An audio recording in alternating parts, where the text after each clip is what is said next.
Ujú. Bueno, los cerebros del hombre y de la mujer difieren en varios parámetros, aunque nos querramos parecer, difieren en muchos parámetros que todos apuntan a un mismo fin, el éxito reproductivo. Y es así que a lo largo de la evolución se han desarrollado distintas estrategias para lograr dos fenotipos distintos, pero a la vez mutuamente agradables. Y esto se llama la diferenciación sexual del encéfalo, en particular del hipotálamo, que es la organización de circuitos neurales para que tiene que desarrollarse en un momento crítico para que uno piense como un hombre o como una mujer. Vayamos un poco a la historia de qué es un hombre y qué es una mujer. En el año 420 antes de Cristo, Demócrito decía que será hombre o mujer dependiendo de la semilla que preponderaba. Si preponderaba la semilla del lado derecho, era hombre, y si preponderaba la del lado izquierdo, era mujer. No me expliquen cómo sabía de dónde venía la semilla, pero eso es lo que decían. Y Anaxágoras, 100 años más tarde, lo corrobora esta teoría de la lateralidad, que él es el que agrega que si la derecha es hombre y la izquierda es mujer. Empédocles dice que se es hombre o mujer dependiendo de la temperatura. Y Aristóteles, más tarde, corrobora esto y dice que cuando hay vientos cálidos, las ovejas salen carneros, y cuando los vientos son fríos, salen más hembras. Como ven, siempre las hembras salimos medios en desventaja. Santo Tomás y Aristóteles dice algo muy interesante. Dice que al hombre el alma le llega a los 30 días de gestación y a la mujer le llega a los 45 días. Tampoco sé cómo lo probó, pero siempre la mujer es un poco más tarde. Y vamos a ver que Santo Tomás retoma esto y dice que la mujer es una massa occasionatus, quiere decir que es un hombre que nunca llegó a su destino. Y Platón es el peor de todos, porque dice que la primera generación de humanos eran todos hombres, y los que eran cobardes o débiles renacían como mujeres. Después de estas teorías antiguas, en la literatura hubo millones de estudios de las diferencias del cerebro entre hombres y mujeres. Y en 1854, Huske demuestra y comprueba, dice que el cerebro del hombre es un 1% más grande que el de la mujer. Pero además que las circunvoluciones del cerebro se ven bien distintos y que se puede saber si es de una mujer porque son circunvoluciones tipo de fetal o de simio. Sin embargo, todas estas afirmaciones nunca fueron probadas. Los cerebros son bastante parecidos y macroscópicamente la única diferencia estadística que se vio es en el cuerpo calloso, que es más grande en la mujer.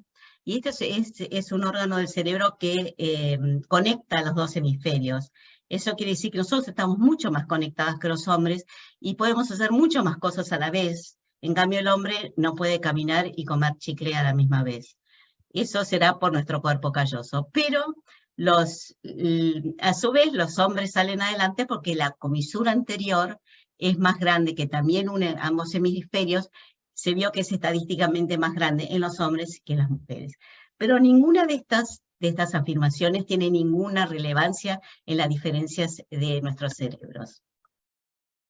Como ustedes sabrán, la teoría de las gonadas femeninas y masculinas comienzan en el sexo cromosoma. Las mujeres tenemos 2 cromosomas X y el varón tiene un cromosoma X y uno Y. En el Y hay un gen muy importante del que voy a hablar, que es el SRY, que es el que va a determinar que la gonada sea masculina. Es decir, que ¿ustedes ven los pop-ups que a mí me salen? No, ¿no? No. Bueno, quiere decir que la gonada es indiferenciada. Los primeros meses de vida, las gonadas son como de hembras todos. Y cuando aparece el gen Y se transforma en una gonada masculina, y esa gonada masculina va a secretar testosterona, y va a ser la testosterona la que va a diferenciar al sexo fenotípico de todos los órganos, y en particular el cerebro. Esto tiene que suceder en una ventana crítica, es decir, en el hombre, en el tercer mes de gestación, el gen SRY hace que se desarrolle la gonada y se secreta testosterona, y solo en ese momento la testosterona va a masculinizar el cerebro. Y esto, en cierto modo, nos recuerda lo que decía Santo Tomás, porque si no hay testosterona, va a ser una mujer, una gonada femenina que nunca llegó a su destino, que era ser una gonada masculina. Pero bueno, esto que parece tan sencillo, no es así en todas las especies. Por ejemplo, el pez payaso, cuando la que cuida el cardumen es la hembra. Y cuando la hembra desaparece, el macho, que tiene sus genes de macho, tiene XY, se transforma por el estrés de las crías abandonadas, se transforma en hembra y pasa a adoptar todos los comportamientos femeninos de la hembra. O, por otro lado, el topo ibérico, la talpa occidentalis, tiene ovotestes, es decir, que tiene tanto ovario como testículo. Y depende del momento, si le conviene ser sumisa o si le conviene ser agresivo, se transforma, usa el ovario y el testículo. Es decir, que hay distintas señales, en el caso del pez payaso sería el estrés, y en del topo ibérico también podría ser el estrés o la temperatura, que cambian de sexo y que su cerebro se comporta como macho o como hembra. Otro ejemplo bien conocido es el de las tortugas y de los lagartos, que no tienen cromosomas sexuales, sus cromosomas son todos iguales, pero va a ser una hembra o un macho dependiendo de la temperatura. Y en un rango de 5 o 6 grados de temperatura va a ser que salgan o una proporción 1 a 1, o 5 a 1, o 1 a 5. Y esto es en parte lo que sucedió en la película Jurassic Park, donde todos los dinosaurios habían sido diseñados para que fueran hembras por la temperatura. Sin embargo, parece que hubo un error o en la temperatura o en algunos genes de rana que tenían, y se chispoteó un macho. Y entonces eso hizo que tuviéramos la película. Ahora, este ejemplo, esta teoría de Joss del gen SRY, que es el primordial para determinar el sexo y masculinizar el cerebro, se vio contestado recientemente cuando ratones que tienen un factor de transcripción, que es el FGF9, lo tienen noqueado, y son todos hembras. O sea, a pesar de que tienen XY, sus cromosomas XY, cuando les falta este gen, son todos hembras. Y ahí se vio que el gen XY podría estar aumentando el FGF9 y que era necesario en su camino para diferenciar el cerebro. Pero también se vio que todos los ratones que les faltaba el gen WNT4 tenían todos testículos. O sea, aunque tuvieran los dos cromosomas XX, tenían testículos. Esto nos hace repensar que no es tan fácil determinar el sexo, no todo es el XX y el XY, sino que hay una cadena de factores de transcripción que van a reforzar. Y surge así un nuevo concepto en la diferenciación sexual. Por ejemplo, acá es el origen, la gónada bipotencial. Tenemos por un lado el FGF9 que les mencionaba y el WNT4. Cuando viene el gen SRY, activa el FGF9 y salen los machos. Y esta activación a la vez inhibe el WNT4. Si no hay SRY, lo que gana es el WNT4 que inhibe al FGF9 y entonces son hembras. O sea, la cadena de civilización es mucho más compleja, y lo que es más, se vio que aunque no haya SRY, como en los ejemplos que les mencionaba del pez, la temperatura, la densidad poblacional o el estrés actúan sobre esta balanza. O sea, aunque no haya SRY, la temperatura puede favorecer el FF9 o el WNT4, la densidad poblacional también, o el estrés, como en el caso del pez payaso. Ahora, ¿qué importancia tiene esto todo? Es muy importante, por ejemplo, en un montón de cosas, pero en las competencias atléticas, donde a veces hay sexos no determinados o hay mutaciones, y qué sexo se le atribuye, sobre todo mujeres que corren, o sea, o hombres que corren en la categoría de mujer.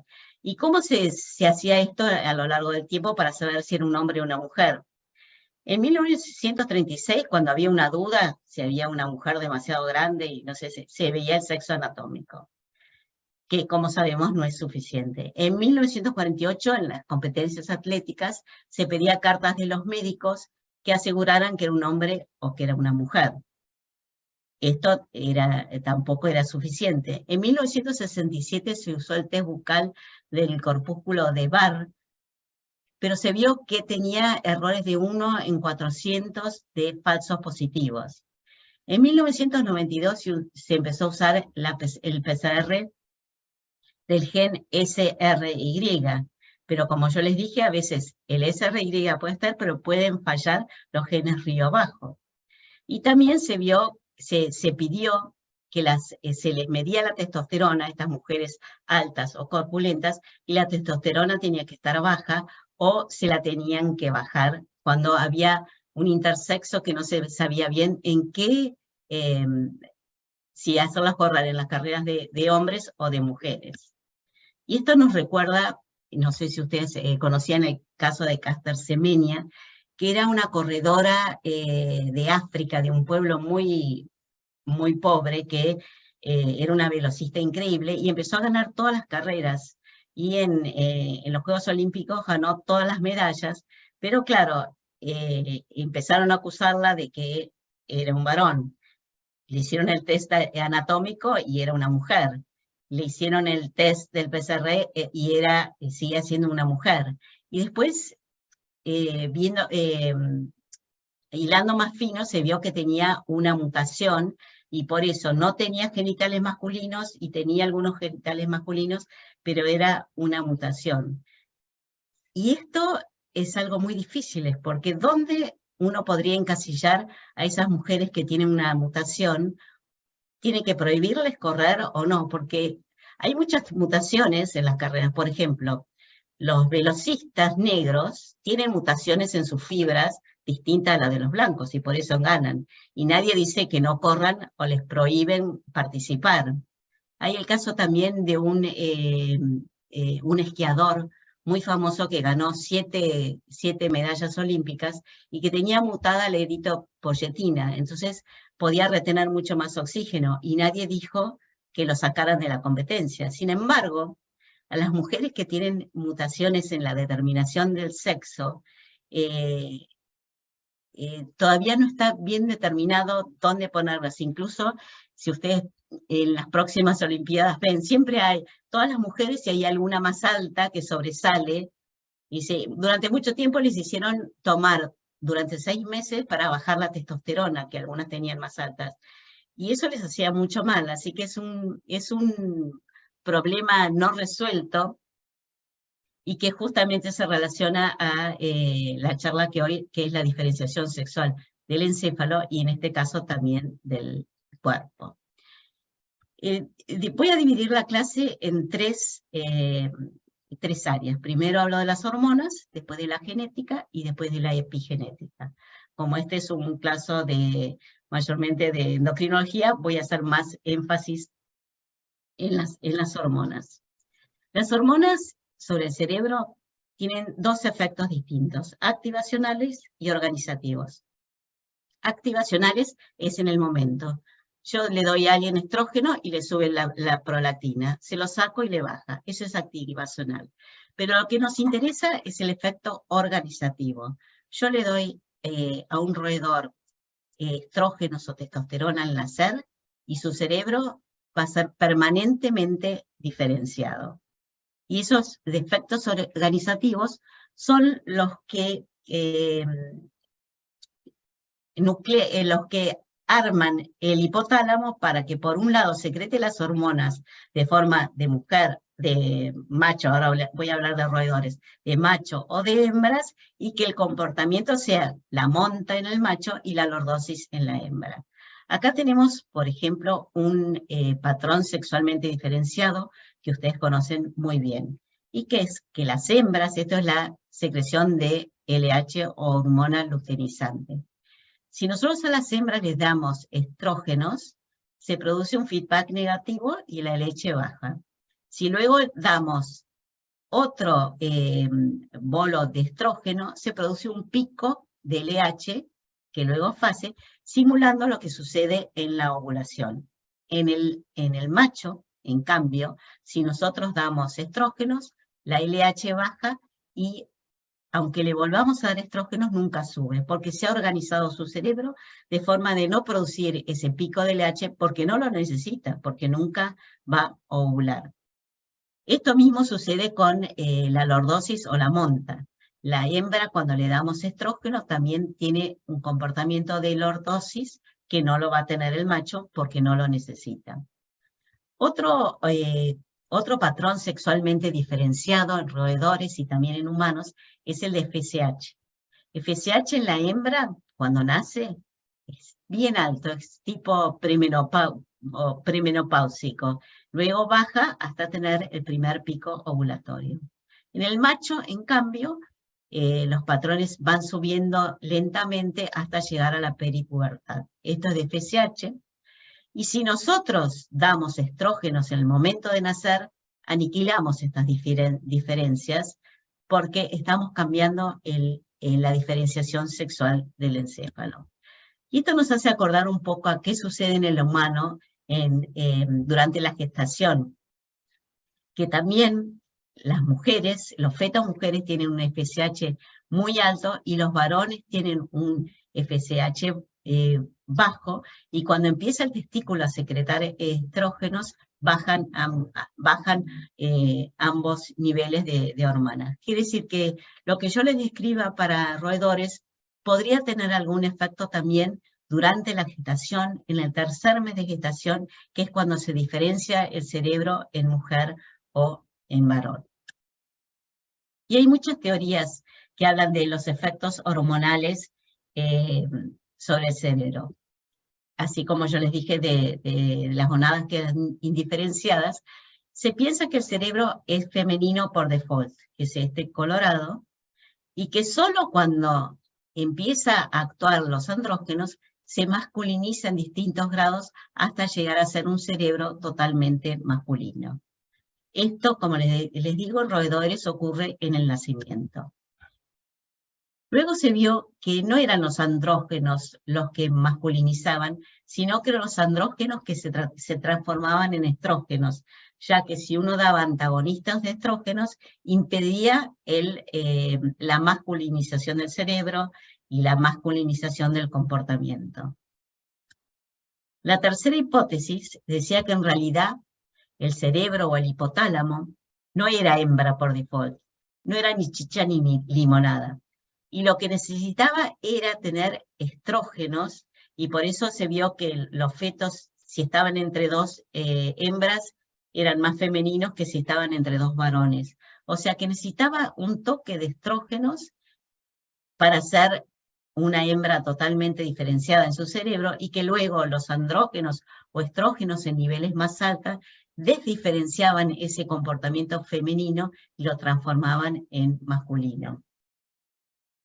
Acá cuando me olvidé de contarles, cuando se describió la hipótesis número 1, era con cobayos que cuando nacían, cobayos hembras, le daban testosterona, y esos cobayos en la adultez, aunque fuera un toque de testosterona al nacer y después nunca más, en la adultez, esos cobayos se comportaban como machos y montaban a otras hembras.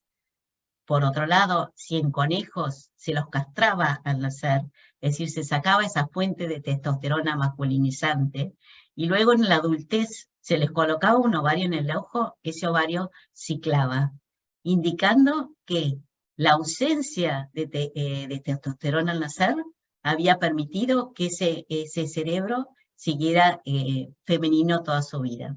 Y finalmente la hipótesis que reúne a todas es que se necesita estrógenos al nacer para tener una hembra, y luego son los estrógenos más los andrógenos los que van a lograr un cerebro totalmente masculinizado.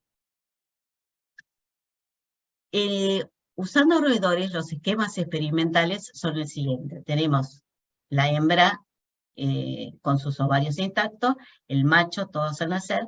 Una hembra que al nacer se les da testosterona para masculinizarla en la adultez, y un macho al que se les castra al nacer. Si la teoría de la testosterona que yo les vengo contando es verdad, esta hembra verde se va a comportar como un macho, porque ha recibido testosterona en el momento de su diferenciación del encéfalo. Por otro lado, si el macho se le quita esa testosterona endógena al nacer, se va a comportar como una hembra, porque no vio testosterona. Haciendo esos 4 modelos, se descubre en el cerebro un área dimórfica sexual del preóptico. Es área dimórfica sexual del preóptico, que es mucho más grande en los machos que en las hembras. Y si uno androgeniza a las hembras, lo que yo le decía que el verde, ese área dimórfico sexual aumenta. Quiere decir que la testosterona actúa sobre el cerebro masculinizando ciertas áreas del hipotálamo, como es el área preóptica anterior. Este núcleo dimórfico sexual se buscó en todas las especies, particularmente en el humano, para saber si en el humano la teoría de la testosterona gestacional tenía alguna influencia. Sin embargo, si bien el núcleo dimórfico sexual se vio en varias especies, como en ovejas, en gerbos, en el humano se la asimila al núcleo intersticial del hipotálamo anterior, pero todavía no está tan bien comprobado, y tampoco se ve si en homosexuales está aumentado o no, que es lo que busca mucha gente, cuál es la base biológica del comportamiento homosexual, si tiene una base de hormonas, una base genética o una base epigenética. En roedores lo que se vio bien claro que el hipotálamo tenía zonas femeninas, que era el ventro mediano, dorso mediano, y zonas masculinas, que era el preóptico anterior. Y si uno en roedores hacía implantes en estas zonas de esteroides, lograba aumentar el comportamiento femenino, si implantaba esteroides en el ventro mediano, y aumentaba el comportamiento masculino si lo hacía en el área preóptica. Y aunque ustedes no lo crean, 1950, 60, se llegó a hacer pruebas donde se lesionaba en homosexuales el núcleo ventromediano para ver si perdían sus características homosexuales, y en hombres hipersexuales y exhibicionistas se les ha lesionado el preóptico anterior para ver si perdían esa masculinidad. A la vista de hoy día uno se da cuenta que esto es una barbaridad, además seguramente ya solo por la lesión perderían todo interés en la vida, creo yo, no sé, pero una lesión en el hipotálamo. En roedores, como yo les digo, se vio bien esta vulnerabilidad, la presencia o no de testosterona, en otros esquemas experimentales, como el estrés durante la preñez. Si uno estresa a la madre durante los últimos días de la preñez, esto es la testosterona, estos son la testosterona de los fetos machos, y lo que vemos es que en los fetos machos de madres estresadas, que son estas barras con rayitas, la testosterona está baja los primeros días de vida. Si ustedes me vienen siguiendo, testosterona baja los primeros días de vida va a feminizar a estos fetos. Y lo que se vio, acá no, y se vio exactamente que estos fetos de madres estresadas en la adultez tenían comportamiento femenino. Otro esquema que se hizo fue alcoholizar a las madres durante la preñez en distintos momentos, y también se vio esto es testosterona de los machos, la testosterona de madres alcoholizadas, como ustedes ven, en los últimos días de gestación y primeros días de vida es menor, y esto va a producir que se feminicen esos cerebros. Y evidentemente, acá vemos el núcleo dimórfico sexual, que como yo les había explicado, es más grande en los machos. En los machos cuyas madres habían sido no alcoholizadas, sino que un cierto grado de alcohol, esos núcleos dimórficos sexual era mucho menor, y en la adultez estos machos se comportaban como hembras. ¿Y cuál es la teoría del estrés y la baja de testosterona? Se piensa que una madre estresada secreta mucho cortisol, el cortisol pasa a la placenta, llega al feto, y en el feto macho actúa en el testículo disminuyendo la producción de testosterona. Entonces, un estrés muy agudo o prolongado de la madre produce una disminución en el feto macho de su testosterona y una incompleta masculinización de su cerebro. En base a estos datos de roedores, unos historiadores o historiadores médicos que computaron la cantidad de homosexuales que nacieron en Europa, creo, me acuerdo, en Alemania, antes y después de la guerra. Y ellos ven que justo cuando termina la guerra es el momento que se contabiliza el mayor nacimiento de homosexuales.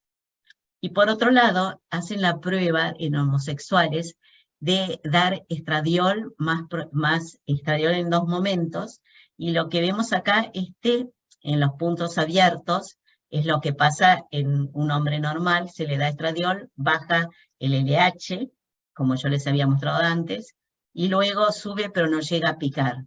En cambio, en los hombres homosexuales baja el LH y luego con un segundo estradiol pica por encima.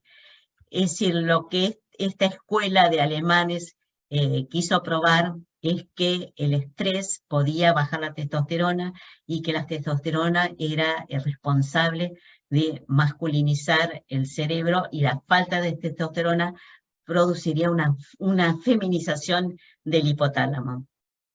Esto yo se los cuento como anecdótico, pero estas teorías fueron totalmente desechadas, y se vio que en muchos casos de madres que reciben esteroides por distintas necesidades nunca tuvieron hijos homosexuales, y que incluso distintos parámetros funcionales, como la diferencia entre el segundo al cuarto dedo, que es menor en los hombres e indica que ha sido sometido a esteroides durante la gestación, no había ninguna diferencia en los homosexuales y no homosexuales. Un solo dato parecería apoyar la teoría de que las hormonas gestacionales pueden tener algún rol en la masculinización del cerebro, y es la teoría del efecto del orden fraternal. ¿Qué dice esta teoría? Esta teoría dice, y se comprobó en 30.000 hombres en Europa, 30.000 hombres en Estados Unidos, dice que un varón tiene más posibilidades de ser homosexual cuanto mayor número de varones más grandes que él tenga. No cuanto mayor número de varones más chicos, ni cuanto mayor número de mujeres más grandes tengan. ¿Y cuál es la hipótesis atrás de esto? La hipótesis es que algunas mujeres tienen la barrera placentaria, feto-placentaria, no totalmente funcional, o puede dejar pasar. Entonces, el primer feto macho, que tiene su SRY y tiene las proteínas relacionadas a ese gen, esas proteínas la mamá no las va a reconocer, porque son de varón y ella es mujer. Si esas proteínas por algún leakage de la placenta pasan a su circulación, la madre podría hacer anticuerpos contra esas proteínas del macho. En un primer embarazo se hacen anticuerpos y geme, no pasa nada. En un segundo embarazo de un varón puede aumentar esa respuesta inmunológica contra alguna proteína que ella no reconoce, y Cuando son 3 o 4 ya la respuesta sería más grande y entonces anula alguna proteína que necesita el feto varón para desarrollar su cerebro. Y al respecto de esto, esto es reciente, hace unos años, lo que se vio que hay una proteína en suero que es la neuroliguina, que está relacionada con el desarrollo del cerebro, y las mujeres, estos son los niveles de anticuerpos en sangre.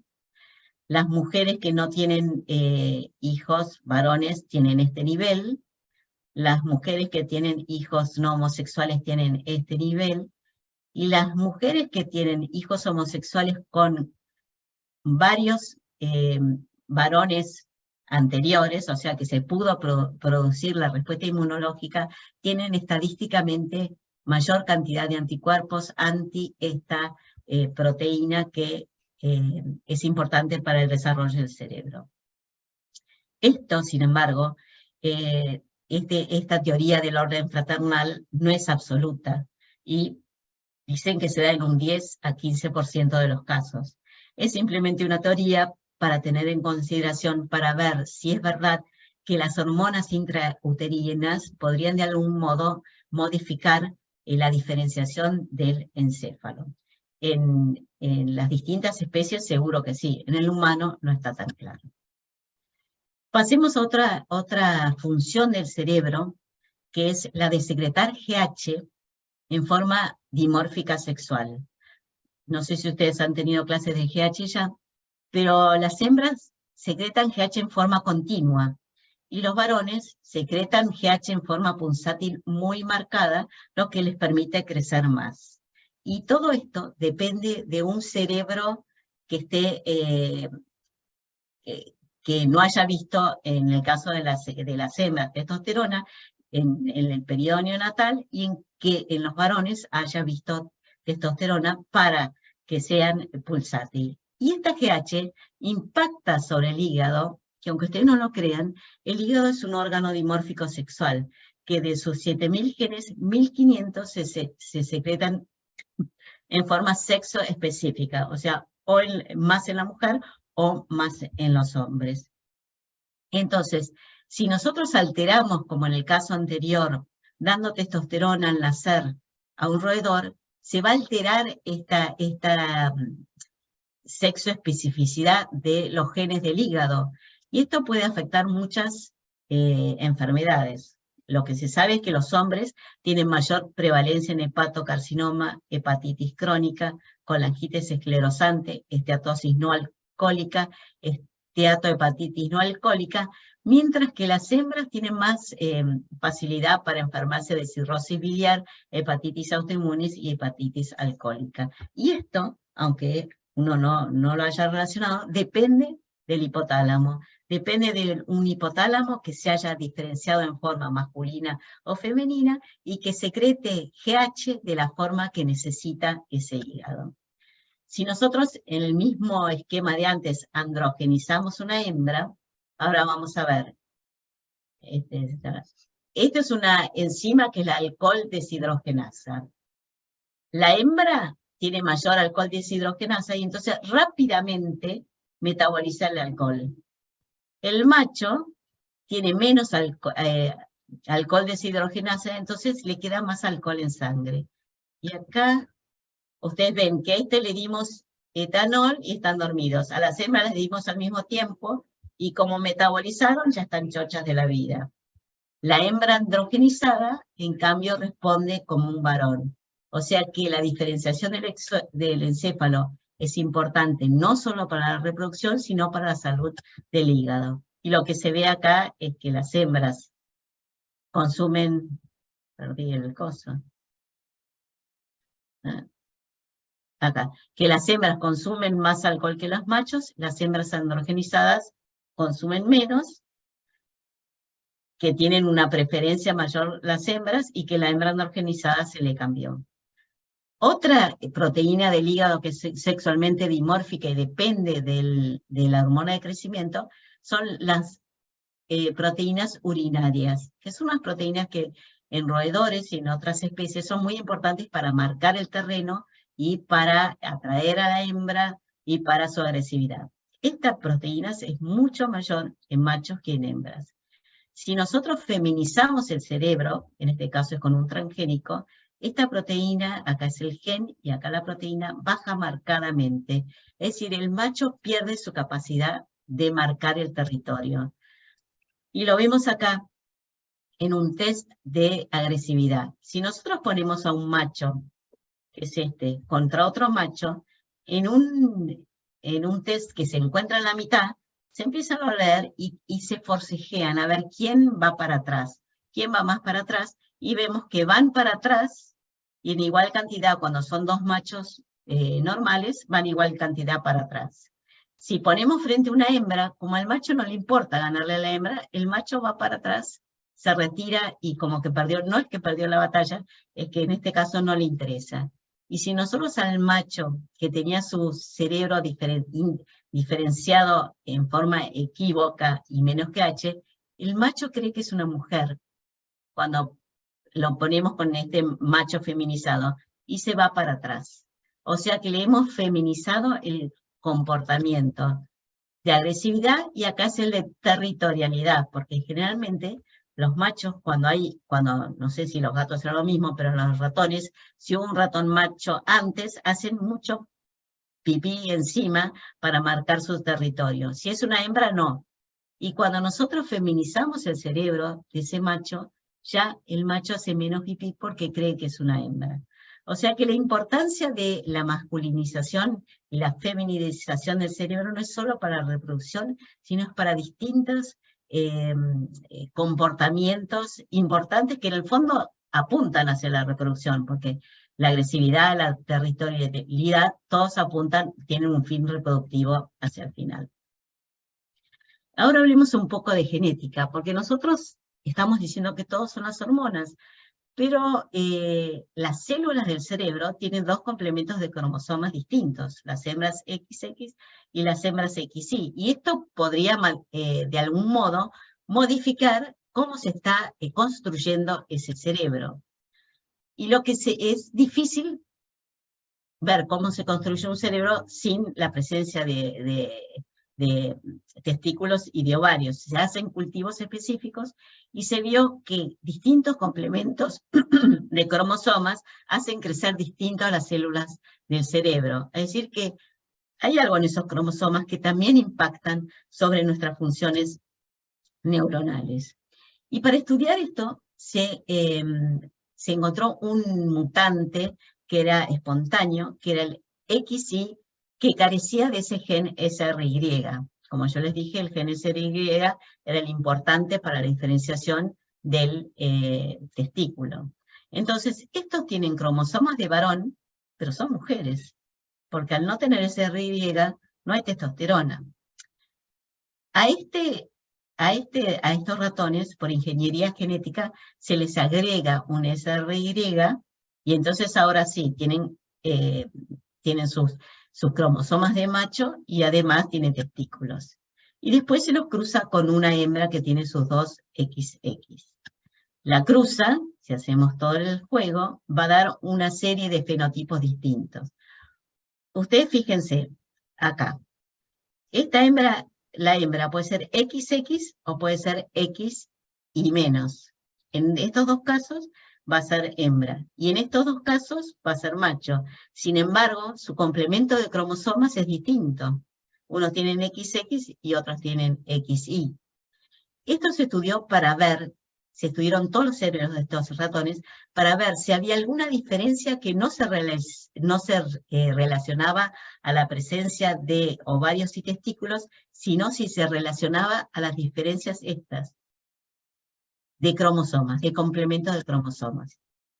Se hicieron miles de mediciones, y casi todas las mediciones dieron como esto, que es que las diferencias son más importantes si hay testículos o hay ovarios que la diferencia entre cromosomas. Porque, por ejemplo, acá vemos el número de motoneuronas que son más altas en este macho XY y en este macho XX que le agregamos SRY. O sea, tienen distinto complemento de cromosomas, pero los dos tienen testículos, y son más grandes que las motoneuronas de las hembras, tanto las XX como las XY-. Estos resultados, que fueron el 90% en el cerebro, avalaban la teoría de que lo que era importante era testosterona. Sin embargo, hay un 5% de resultados, acá tenemos las fibras vasopresinérgicas, que siempre son menores cuando el complemento de cromosomas es XX. Estos son todos machos, cuando es XX son menores. Estas son todas hembras, y cuando el complemento es XX, el número de fibras de vasopresinérgicas son menores. Nos está hablando que hay algo más además de las hormonas, que nuestro complemento de cromosomas dentro del cerebro también está ejerciendo alguna función. Sin embargo, se decía que ese modelo no era perfecto, y en la naturaleza surgió un modelo espontáneo muy interesante del pájaro y la pájara pinzona. Estas especies están bien diferenciados el macho y la hembra. El macho, fíjese que tiene un cachete colorado, tiene unas plumas muy vistosas, y es el que está cantando. La hembra solo tiene una lagrimita, que es la lágrima que tenemos todas las mujeres que esperamos a nuestro hombre. Y en el cerebro tienen bien diferenciado el área vocal. El macho que canta tiene un área muy grande. Y en la naturaleza, en las colonias, surge un pájaro pinzón ginandromórfico. Significa que es exactamente la mitad es hembra y la otra mitad es macho. Ustedes fíjense que acá hay plumaje de hembra, acá hay plumaje de macho, el cachete colorado y el plumaje. Y si esto acá, este es el de hembra y este es el de... Es un solo animal que es mitad macho y mitad hembra. Y el cerebro, si lo hibridizamos con los complementos del cromosoma, la mitad es ZZ, que es macho, y la otra mitad es ZW, que en este caso es hembra. Entonces acá la pregunta del millón. Los cromosomas del cerebro están bien separados. Sin embargo, la testosterona o los estrógenos circulan por todo el animal en forma igual, porque no hay dos circulaciones. Entonces, si las hormonas son lo importante, ambos lados van a ser de macho. Si los cromosomas son importantes en determinar el área del canto, va a haber un área del canto más importante en el lado del macho que en el lado de hembra. Y los resultados avalaron ambas hipótesis. El área del canto, que es esta oscurita, era más grande del lado derecho que del lado izquierdo, o sea, del lado que era cromosomas de macho. Pero sin embargo, si comparamos esto con el área vocal de la hembra, seguía siendo más alto. Quiere decir que es importante la testosterona y también es importante los cromosomas sexuales. Hay otras especies ginandromórficas en la naturaleza. Este es el gallo que es mitad Samantha y mitad Samuel, y que tiene de este lado es más musculoso, tiene acá unos espolones, y cuando hacemos sus cromosomas sexuales, el lado derecho es todo macho y el lado izquierdo es todo hembra. Y lo increíble es que los órganos se desarrollan, o sea, tiene un ovario de un lado y un testículo del otro lado. O sea que los cromosomas son también importantes.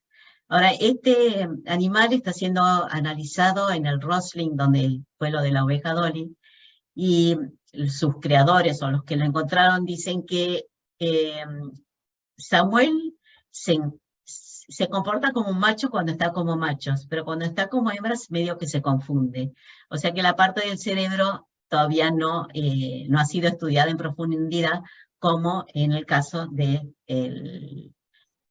pájaro pinzón ginandromórfico. Estos son dos ejemplos que quería darles para decir que no solo son las hormonas, sino que los cromosomas de las células, que son distintos en macho y hembras, pueden estar sintetizando algo en particular que van a ser importante la diferenciación en hembra o en macho.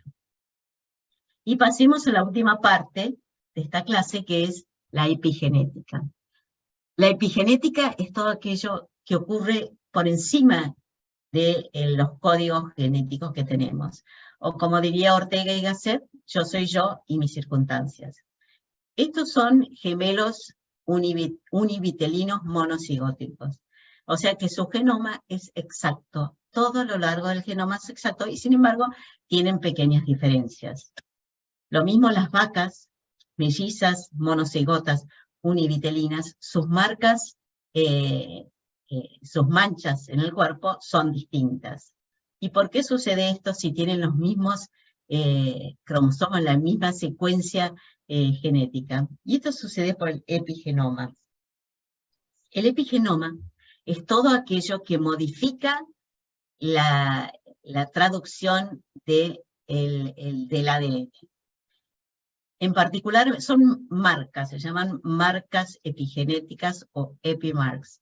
En particular hay las dos más conocidas, porque se podría dar toda una clase de esto, que es la metilación del ADN, que se le agrega grupos metilos a bases C seguidas de una G, y que silencia el DNA. Y otro lado es la acetilación de histonas, que en particular en estas colitas, las histonas son las proteínas a lo largo del cual se enrolla el ADN, y cuando uno las acetila, se aflojan y permiten mayor traducción. O sea, mayor metilación, silenciamiento del ADN. Mayor acetilación, apertura del ADN y mayor transcripción. Y hay un montón de cosas que pueden modificar estas marcas epigenéticas, como el estrés, como la temperatura, o sea, cambian su traducción, y estas marcas incluso se pueden transmitir a la descendencia. Entonces hice un estudio en hermanos monocigóticos univitelinos que eran homosexuales, en los cuales la pareja, los dos eran homosexuales, o uno era homosexual y el otro no era. Y se estudió el epigenoma, que es algo gigante. Y no se vieron muchas diferencias, solamente se encontraron 5 epimarcas estadísticamente significativas que estarían más asociadas al comportamiento homosexual que al comportamiento heterosexual. Pero la verdad es que de todos estos hermanos monocigóticos, si hay un hermano homosexual, la posibilidad de que el otro sea homosexual es menor al 20%. O sea, no hay una relación directa. O sea, hasta ahora vemos que no hay nada tan concreto, ni las hormonas, ni los cromosomas, ni la epigenética. En otras especies, en cambio, sí, la epigenética es máster. Por ejemplo, los cocodrilos, que como yo les decía, tienen los mismos cromosomas, depende de la temperatura, va a ser hembra o va a ser macho. Y eso les dio una ventaja evolutiva muy grande. Cuando hubo extinciones de todos los dinosaurios y otras extinciones masivas en el Eoceno, esta posibilidad de cambiar la transcripción de sus genes por epigenética hizo que sobrevivieran, y por eso son uno de los reptiles más conservados. Otro ejemplo de la epigenética son los escarabajos, cuyos cuernos dependen del estiércol en el que se alimentan. Ese estiércol, si es de una calidad, va a actuar en la genética para que tengan cuernos largos y atraigan más a las hembras. Y si están en otro tipo de estiércol, la epigenética hace que no se manifieste sus cuernos. Y hay toda una historia de los cuernos atrás. Y en el humano, la epigenética, el estrés, el cuidado, también puede modificar el desarrollo de nuestro cerebro. Este es un libro muy famoso, A Child Called It, que es un chico que sufrió todo tipo de abusos de chico, y hay escuelas de investigadores que están viendo qué marcas epigenéticas puede crear la falta del cariño, el abandono en los niños en la adultez. Eso no quiere decir que van a ser homosexuales, es simplemente un ejemplo de que uno nace con unos genes, pero después las circunstancias, la epigenética, lo que actúa sobre esos genes, nos puede hacer una persona distinta. Lo que es importante y que demuestran estas escuelas es que muchas marcas, como podríamos decir de daño epigenético, pueden ser recuperadas con un ambiente favorable. Eso lo ven en distintos modelos experimentales. Bueno, y con esto llegamos al fin del recorrido. Lo que yo quise contarles es que el cerebro es importante que se diferencie en hembras y en machos, porque así nuestra especie ha elegido tener dos sexos para la reproducción. Hay varias teorías que explican la diferencia de estos circuitos neuronales hipotalámicos. La más probada, en especial en especies como roedores, son las hormonas. Las hormonas, testosterona o estrógenos, en una ventana crítica al nacer, van a hacer que ese hipotálamo o cerebro se diferencie para siempre hacia el lado femenino o masculino, que tenga un comportamiento masculino o femenino, secreciones de gonadotrofinas acorde a su sexo, e incluso expresión genética del hígado acorde a sus necesidades. Pero no todas son las hormonas. En los humanos esto no está tan bien probado, no está probado del todo, y tenemos que nuestros cromosomas también participan. Esto les quise mostrar con los dos modelos experimentales, el del pájaro pinzón ginandromórfico y el Sam y Samantha, donde la diferencia entre el complemento de cromosomas hizo una diferencia en el desarrollo del cerebro. O sea, había diferencias por los esteroides, pero también los cromosomas participaban. Y también la epigenética aporta lo suyo. Esto no está tan estudiado, y esto es lo que hace que seamos únicos, a pesar de tener los mismos genes, que nunca, nuestra historia siempre va a ser distinta a la de nuestro hermano, nuestros padres, de acuerdo a las situaciones que nos toca vivir, a las carencias o a las riquezas que nos toca vivir, y eso va a determinar cómo se desarrolla nuestro cerebro. Y por último, en el humano agregamos el aprendizaje, la experiencia, el inconsciente y la mamá siempre que tiene la culpa de todo. Y todo esto en parte también es la epigenética que actúa sobre nuestros genes. Y bueno, muchas gracias. Acá vemos cómo se desarrollan los cerebros para ser fenotípicamente distintos y mutuamente agradables. Muchas gracias. Gracias a vos, Damasia.